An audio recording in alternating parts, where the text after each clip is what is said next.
What's going on, everybody? This is Nick Lawson from Squad Sports. We're really excited to be supporting the Free Agent Friday series. A lot of great talent out there. Without further ado, this is the next free agent you should be signing with your sports team.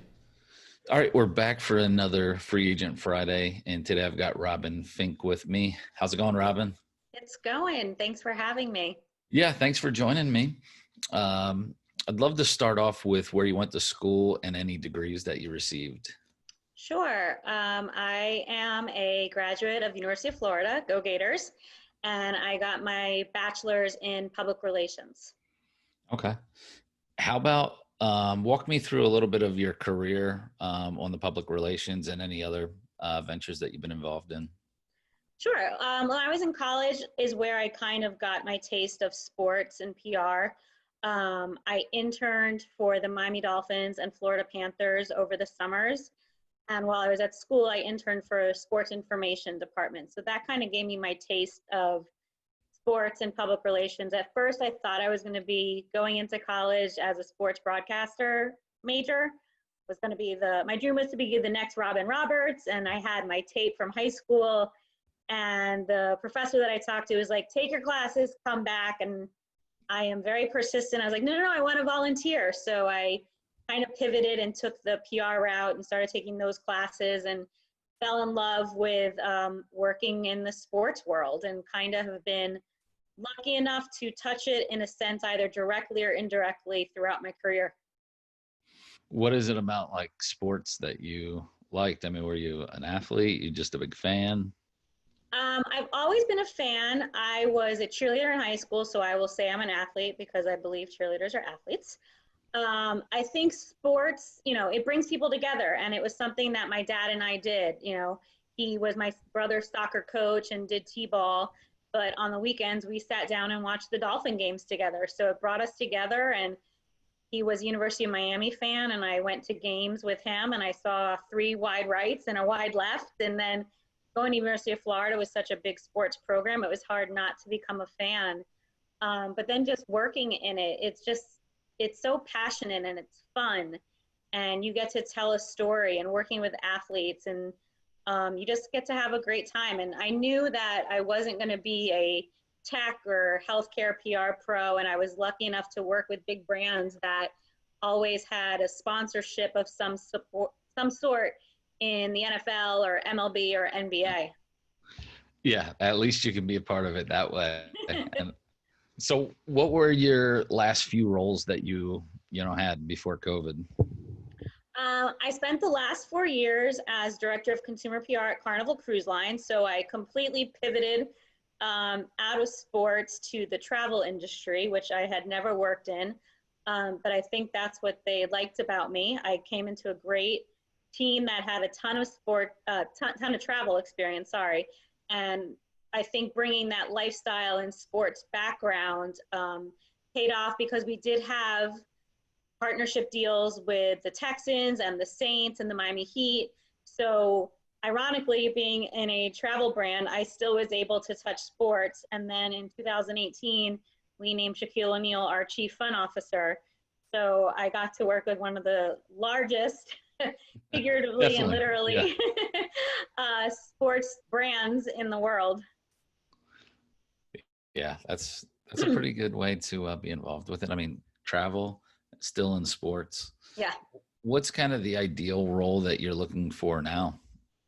It's funny when all this went down, everyone's like, you'll find something better or bigger. I'm like, I had a pretty great job the last 4 years. So Right. to get something better would have to probably take me back to my passion and be in sports. Like I said, my internships, and I kind of started my career in sports. So I'd love to circle back to that. Or be in a similar role that I was in, at a big brand that does touch sports in some way, shape, or form, but working in an integrated marketing environment where you get to work with talent. I'm not just pigeonholed as to a PR person. I've led social media for a year. I've worked with big names in both athletes and chefs and Shaquille O'Neal and Kathy Lee Gifford. So I've done talent management. So just looking for a role where I can be challenged, make an impact like I did at Carnival, and have fun. Because if you're not doing what you're passionate about, then then it's hard. And I learned that the past 4 years. It wasn't work when I went every day, you know. Sailing is, when you love cruising, it's not hard to have to go on a press trip and host media.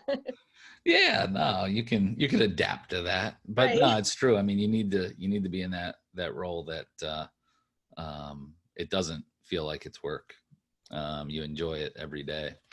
Are you open to relocation? Are you needing something in South Florida? What is that situation?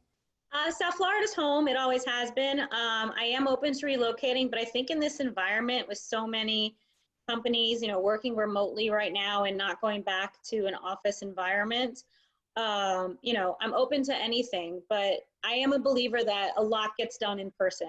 I miss being in an office. I miss being in face-to-face meetings. I'm kind of old school, and for me, learning Zoom and doing share drives and Google Docs is new for me. You know, I am probably like most PR individuals in my situation doing the freelance stuff, and I've been lucky to land a couple of freelance gigs that I'm enjoying, but I'm looking for that next big thing.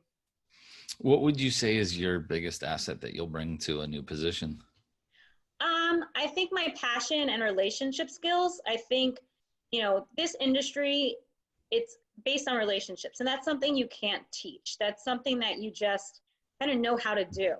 And, you know, I pride myself on building and maintaining relationships, and the relationships that I've taken from agencies with media and people that I've worked with different brands through Carnival, and will take, you know, where I land next.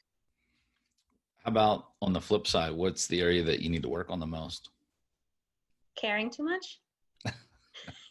Learning to let go, like not taking things, you know, dealing with being laid off for something that you had no control over was hard not to take personally. But when you care about your job and the people, it's hard not to. So I guess learning from this and going into something and finding something that you're passionate about, but still knowing it is a job and you have family and life and activities outside of that. How would you define success? For myself? Yeah. How in personal, business, whatever. I would define success. I mean, success for me would be finding another job. You know, networking, using the relationships that I've made to land a new role, and then going in and making an impact. I think another thing that I bring to the table is I've learned, you know, 2 key assets is learning and listening. And I think if people did that more, we might not be in the situation we're in right now in a lot of situations, you know, across the world. So I think those are 2 very key attributes to have. And I think success would be going in, learning, listening, what does the company need? How do they want to pivot? You know, a lot of what I did was events and in-person events. And I know that's not going to be the norm anytime soon. So learning how to adapt to new ways of doing things, but still being able to tell a great story on behalf of a brand. How about a fun personal fact? A fun personal fact. I am the best aunt out there. The best aunt? Yes. Okay.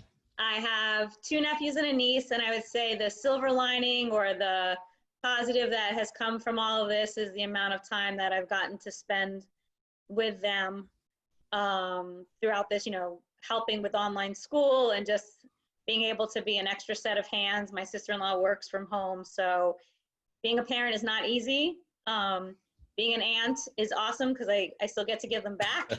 Exactly. But I guess I would say another fun fact is and proud moment is I ran the New York City Marathon in 2015, and sad that a lot of the races I've signed up for are not happening this year, but looking forward to getting back out there. So how are these virtual races? Like, what is that? Is because I I've seen them pop up. big ones, but I am in the middle of a virtual race that's sort of a COVID fundraiser as well. It's run a mile each day for 19 days. So I'm doing that with a friend, which, you know, gets me out there, keeps me active, you know, keeps me mentally healthy. And then, you know, doing something for a cause as well, which I like to do. That's awesome. Well, Robyn, I want to thank you for joining me, and it was good to finally connect. I know we've exchanged a lot of emails over the last month or so. So Yes, Uh, no, I think what you're doing is amazing. There's a ton of talented people out there, and hopefully sports are starting to come back again in a different way, and hopefully jobs will soon follow.